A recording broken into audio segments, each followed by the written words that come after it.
Hello, and thank you for accessing this recording. This is the second topic of this series, and today we are going to go over postpartum mental health. If you missed it, last week we went over postpartum physical health. You can find that recording through our website. There's a link to our YouTube, and we are going to get started. So, if you don't know me, I'm a third-year occupational student at the University of South Dakota. My name is Grace. I am a mom of a 1-year-old myself, and occupational therapy focuses on occupations. And a lot of people think that that means getting a job, and while yes, it can mean that, it means so much more. Occupations are things that you want and need to do in a day that occupy your time and that bring meaning and purpose to your life. So for me, my favorite occupations are playing with my daughter, going on walks during a sunset, and binging TV shows with my husband. If you're watching this recording after the session, there is a link to a survey. I would still appreciate any data that I can receive through this video series. So if you scan that QR code, you should be able to go to that survey. It is anonymous and it's fairly brief. I would greatly appreciate it. These are the topics that I'm going to cover today.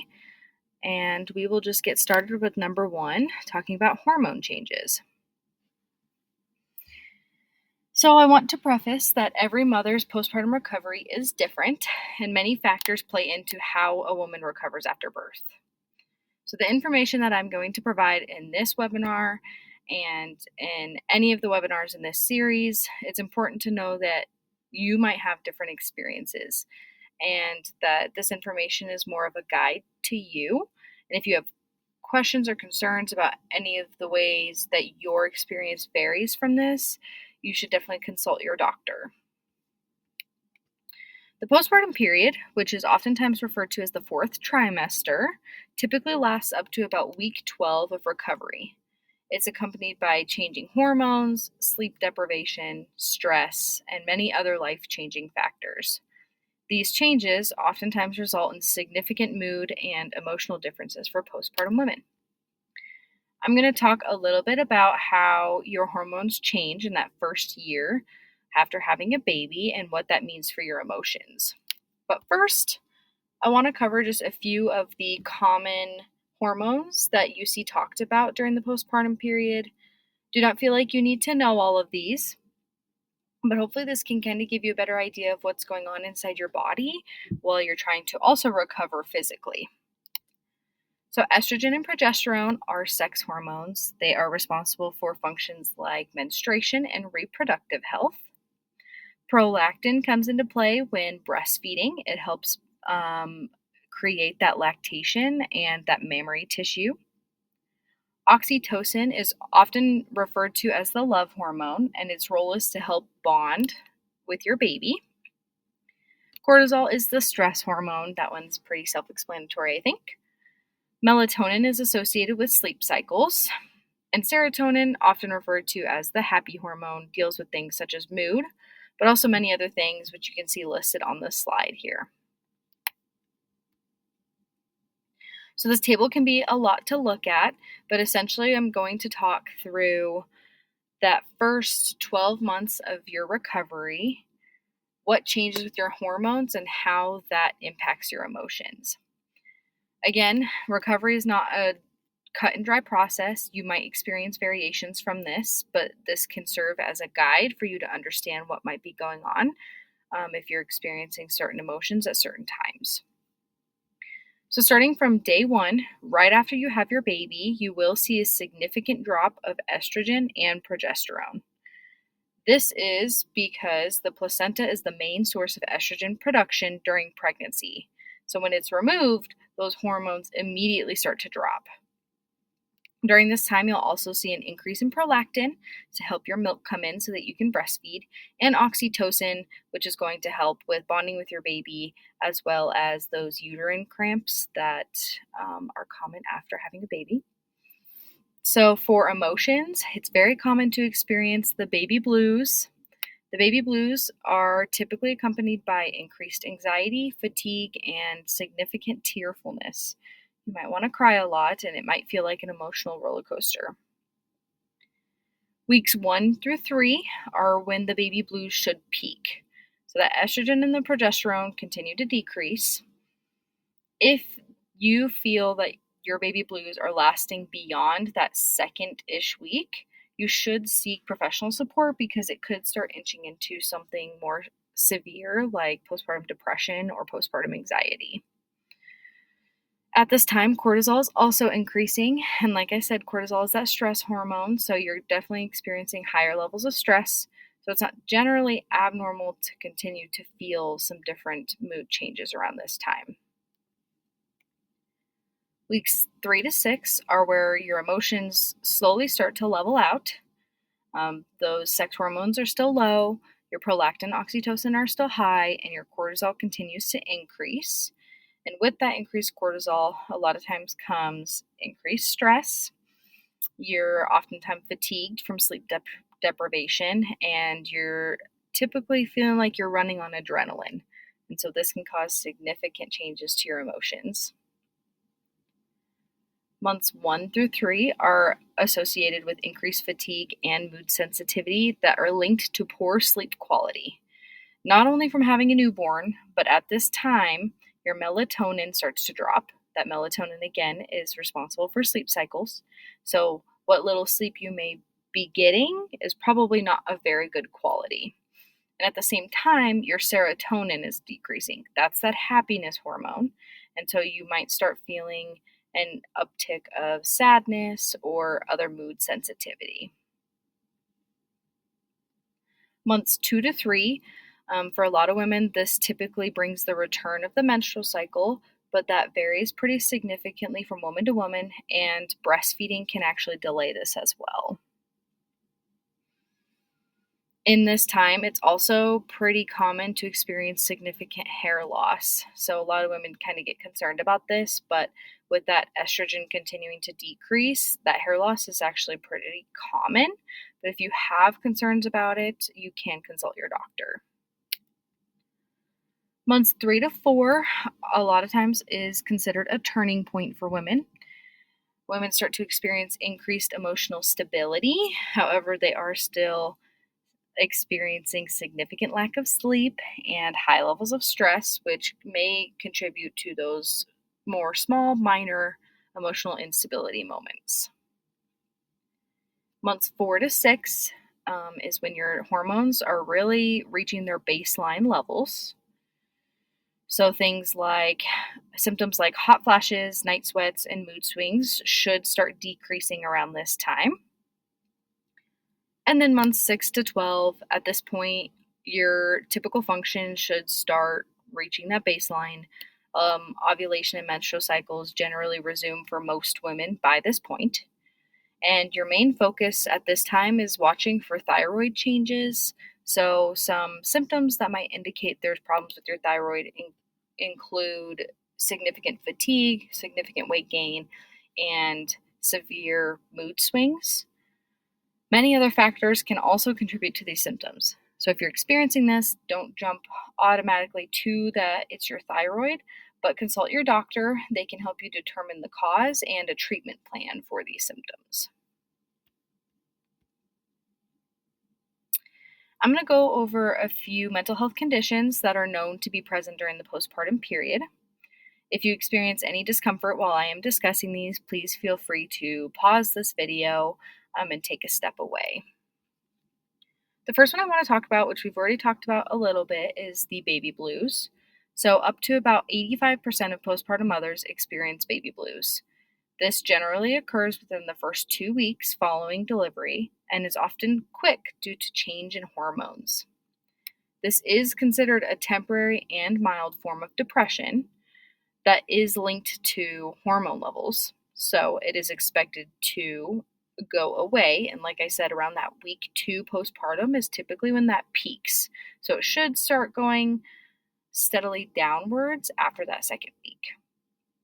Some symptoms associated with this are quick changes in mood, increased anxiety, restlessness, and significant crying. The next condition is postpartum depression. Postpartum depression is typically more common in women who have a history of anxiety or depression prior to pregnancy, and it generally affects 10 to 20% of postpartum mothers. Some symptoms that are associated with PPD include anxiety, sadness, anger and irritability, difficulty sleeping, and or intrusive thoughts. If you're experiencing these symptoms and they are lasting more than a 2-week span, you should consult your doctor. At that point, according to the DSM, that's typically when you would be diagnosed with depression, is if those symptoms last longer than 2 weeks. PPD can also last up to years if not treated, so the sooner you get help, the sooner you can start your recovery. The third one is postpartum anxiety. I think that sometimes this one likes to get lumped in with PPD, but it is a separate diagnosable condition. So around 10 to 18% of women experience PPA, and PPA is characterized by excessive and persistent feelings of worry. With this worry, you may also experience physical symptoms such as shortness of breath, increased heart rate. You might have emotional symptoms like the increased irritability or obsessing over your fears. Or you could have behavioral symptoms such as avoiding certain public places or people. A few examples of PPA that I found that I wanted to share because I think sometimes you go over these symptoms and a lot of people are like, well, I have this all the time. But just a few examples that I found that might help you understand PPA a little better are avoiding public places because you're afraid that someone's going to hurt you or your baby. Staying up all night because you're afraid that your baby's going to stop breathing in their sleep. Being terrified of leaving your baby with an adult that you trust, even if it's only for a few minutes. And experiencing unwanted, scary thoughts of harming your infant or your infant being harmed by someone or something else. The fourth one that I'm going to talk about is postpartum psychosis. So this condition is actually pretty rare. It affects about 0.1% of postpartum moms. And the chance of experiencing this increases for people who have a personal and family history of bipolar disorder. What is really important about this condition is that it is considered a medical emergency when it happens because it carries a very high rate of harm to not only yourself but your baby as well. Some symptoms that are associated with this condition include confusion, coming in or out of consciousness, so being aware of what's going on around you to not being aware, extremely disorganized behavior, so this means like doing things that in general don't make sense to why you're doing them, and then hallucinations, and delusions. So I think a lot of times the postpartum psychosis, what is really important about this one is an outside perspective for someone to be able to notice these symptoms for you, because when you're going through these symptoms, it may not be as obvious to you. This condition can occur anytime from 24 hours after having your baby up to several months postpartum. If you have any concerns about these conditions, definitely consult your doctor. It's okay to need help.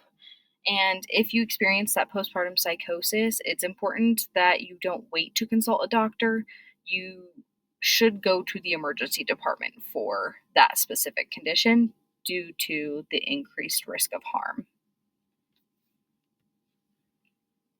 The next one that I have to talk about is postpartum OCD. I think this one and postpartum anxiety sometimes can get a little bit confusing. So that's why obtaining assistance from a mental health professional is really important because they can distinguish the differences between the two, help you figure out which one it is that you're really trying to battle, and then that can guide your treatment plan forward.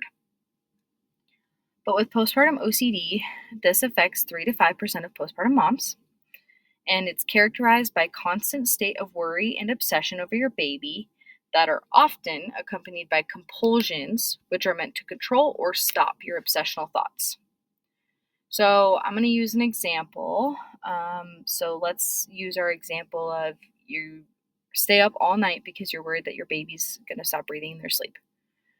That could be postpartum OCD or it could be anxiety.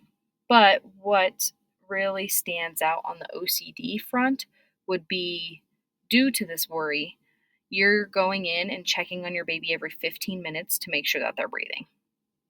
Or I think maybe a common one this day and age would be those oxygen monitoring socks that babies have. You check that like every 5 minutes to see what your baby's oxygen level is at. That would be what is considered that compulsion to try to stop that obsessional worry. Some other examples would be like avoiding certain activities with your baby. So, like bathing your baby, walking upstairs with your baby, because you're very, very worried that something's going to happen to your baby. And so you avoid doing that altogether. The next one is postpartum PTSD. This occurs when a woman goes through a frightening, stressful, or distressing birthing experience. PTSD can also occur when one witnesses a traumatic event, so this can be relevant for your partners as well. This condition impacts around 3 to 4% of postpartum moms. And some symptoms associated with this are kind of vast, but I tried to narrow them down a bit. But reliving the trauma, so this might be like having vivid flashbacks, having nightmares about the trauma, or just experiencing significant distress when they're confronted with a reminder of the trauma. You may experience physical sensations when you're reminded of the trauma, like pain, sweating, nausea, or even shaking in some instances. Another symptom would be feeling on edge or panic when you're reminded of the trauma. So this might be you become really upset or easily upset or angry when you're reminded of the trauma. You have difficulty sleeping, you have aggressive behaviors, difficulty concentrating, or you're super easily startled, which wasn't normal for you prior to giving birth. And then another one would be avoiding certain places or people that remind you of the trauma.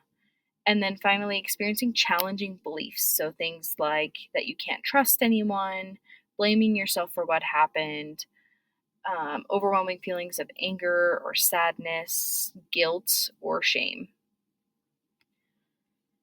And then for our last one, postpartum substance abuse. Postpartum substance abuse impacts roughly 25% of women, and this increases for women who have a personal or family history of substance abuse. The most common substances that are abused by postpartum mothers include alcohol, cigarettes, marijuana, and prescription drugs such as opioid stimulants and benzodiazepines, and then cocaine. On the slide here, you can see the percentage of postpartum moms that use each drug following birth. People always use the analogy to put on your own oxygen mask before helping others when they talk about mental health. And this is important because if you do not take care of yourself before taking care of your baby, you want to do both, but taking care of yourself as the foundation is important because if you don't, you're going to be pouring from an empty cup. You're not going to have much to give to your baby. And so it is okay to need help. I listed the suicide hotline number here, but at the end of this presentation, there will be a QR code that is linked to a list of local Cheyenne, Wyoming resources for you. And if there's a resource, if you're from somewhere else and you need help finding resources in your area, I would be more than happy to help you. My email is on our informational flyer that's on our website, which will be linked at the end of this presentation. The next topic that I want to talk about is something I think a lot of women experience, but may not be as recognized as it should be. So, a lot of women experience a shift in their emotions as the sun starts to set after they've had a baby. This is generally referred to by the public as the sundown scaries or the nighttime scaries.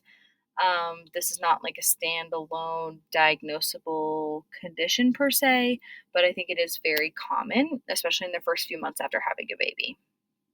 So as the evening approaches, you may feel a sudden feeling of dread, sadness, or anxiety.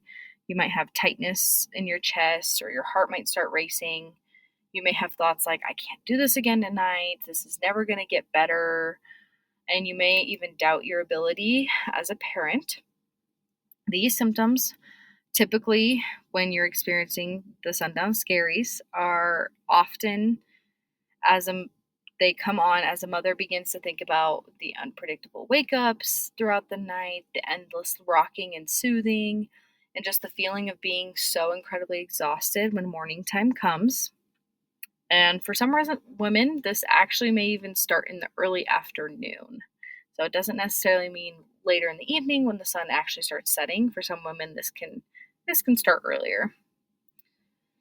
In addition to those feelings, you also may be experiencing what is called the witching hour. So the witching hour is generally referred to as a time of day where your baby is extra fussy and difficult to soothe. For a lot of babies, this occurs between 5 and 10 p.m. at night. And so this, combined with the low feelings that you're feeling as the sun starts to set, because you're anticipating what's going to happen all night, can cause significant stress and emotional turmoil for a mom. Just a few ways that you can try to combat your anxiety around this time. So first would be create and follow calming evening routines. This would signal to your nervous system that everything is safe, everything is okay. And it can be something as simple as dimming the lights, playing soft music, lighting a nice candle, whatever is most calming for you. It also can be helpful if you prepare for that night while it's still daytime.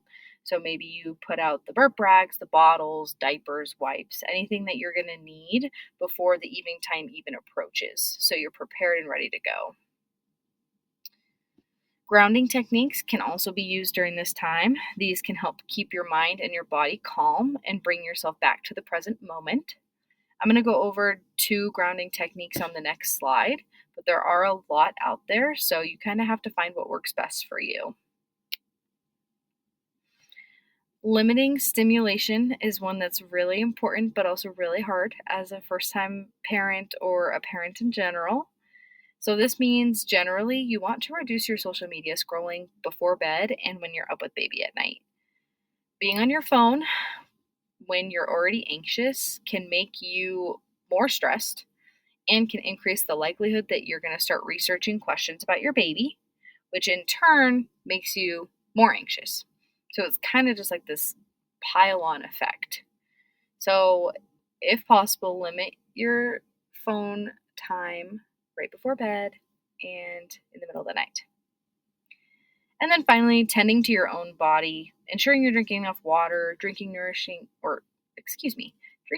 water, eating nourishing snacks, having snacks with you throughout the night if that's helpful to you. Whatever you can do to make your body feel safe and at that level of rest that you're hoping to get. The next one, like I said, I'm going to talk about just a couple grounding techniques that can help you try to reduce your anxiety. Honestly, anytime. It doesn't have to just be around that sundown scary time. But what is important about these, I've listed 2 here. There are so many of these. So if I go over these and you're like, nah, that's not for me, Google grounding techniques and try a few and see what works for you. It's not one size fits all, and one might work for a little bit and then it stops working. So you really kind of have to play with this a little bit. But the first one is the 5-4-3-2-1 method. So the one that I listed specifically taps into the 5 senses, and it just helps bring your mind back to your immediate surroundings. So what is around you to ground you. So this can be 5 things you see, 4 that you feel, 3 that you hear, 2 that you smell, and 1 that you taste. You don't have to use your 5 senses if you don't want to. Another example would be like with colors. So like 5 things that are blue, 4 that are orange, 3 that are pink, 2 that are red, and 1 that's white. You can really tailor it to whatever works best and fits best for you. And then the one on the right-hand side here is called 5-finger breathing. So there are a lot of different breathing ones, especially when it comes to grounding techniques. but I like this one because you kind of have like a visual representation to guide you through it. So with this one, you start at the base of your thumb. As you move your finger up your thumb, you breathe in. And then as you move your finger down and into that web space, you breathe out. And then it's just the same subsequent breathing for every finger.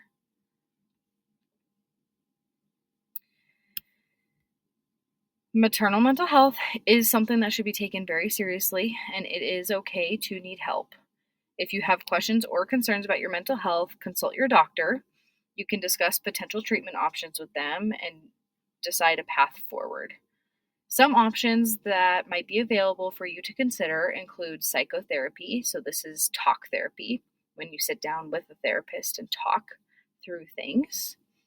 Support groups can be really helpful, especially I think for parents, because you get to build strong social support networks and you get to talk to people who have had or are going through similar experiences. And then medications and lifestyle changes can also help support just overall well-being, help your physical body feel better so that hopefully you mentally can feel better as well. Since the start of this capstone project, many people have asked me, how can occupational therapists play a role in maternal and infant health? And really, in some ways, it's hard to narrow down because, like I said earlier, OTs focus on occupations, which are the things that we want or need to do in a day that occupy our time and bring meaning and purpose to our life. This is oftentimes things as simple as getting dressed, eating, walking your dog. And for mothers, it's caring for their baby. So this slide goes over kind of just the general role that OT plays in maternal and infant health, such as things like developing routines, addressing physical dysfunction, and educating on feeding or child development. But OTs can also provide significant support for maternal mental health as well. OTs can help teach grounding techniques, which we went over today. They can help mothers navigate building strong social supports, finding community resources, and really, I think a big one is occupation exploration. So they can help moms figure out, how do I implement the occupations that I found enjoyable before pregnancy, now that I'm also responsible for taking care of a child? Or how do I navigate finding new occupations that are meaningful to me, that fit within my new role set and responsibilities as a mother? So that is the end of our education for today. There are some handouts here that I've included in this slideshow. It includes the physical health and the mental health on there. So this is just general postpartum health, and then C-section health as well. The mental health portion on this handout is a little less in depth, but these handouts are also located on my website, which I have posted here in a couple slides, and that you can access to read through and have.